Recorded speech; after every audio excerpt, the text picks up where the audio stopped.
Hello guys, welcome back. শান্তজামান জায়গাটা একটু অপরিষ্কার পরিচ্ছন্ন মনে হইলেও এটা হচ্ছে গিয়া একটা মসজিদের সাইডের অংশ।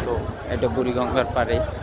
এইখানে তোমার এইখানে আসলে যেই ছোট লঞ্চগুলো থাকে বিভিন্ন জায়গা থেকে আসে, এই লঞ্চগুলো এখানে রাখা হয়।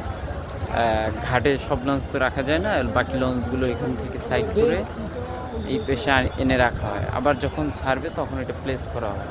এখানে আবার নৌকা আছে, নৌকায় করে লোকজনেরা নৌকায় ওপার যায়, যাতায়াত করে বিভিন্ন কার্গোতে। এখন আমি যেটাকে ঢাকার বাবুবাজার ব্রিজ যেটাকে বলে, এটা আমি এখন অতিক্রম করবো। এই যে দেখেন দর্শক, আমি কিন্তু এখনও ভালো আমের এগুলো কিন্তু পাইকারি বিক্রি হচ্ছে। এগুলো কিন্তু ফলের পাইকারি আবার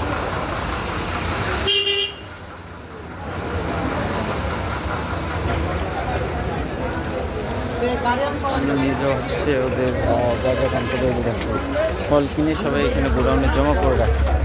সকালবেলা লটে কিনে জমা করে রাখছে। এখন ধীরে ধীরে যারা খুচরা ব্যবসায়ী এরা নিয়ে এগুলো বিক্রি করবে।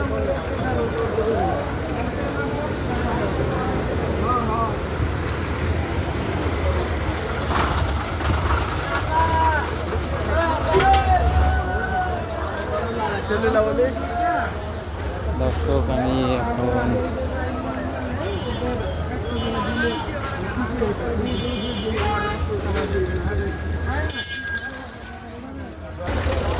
দর্শক এই সেই বাবুবাজার ব্রিজ, হ্যাঁ, যেটা দিয়ে ওপার গেছে। বাবুবাজার ব্রিজের নিচে এই পর্যন্ত ফলের মার্কেট আজকে সমাপ্ত। নেক্সট ভিডিওতে অন্য কিছু নিয়ে আসবো। সবাই ভালো থাকবেন। আসসালামু আলাইকুম।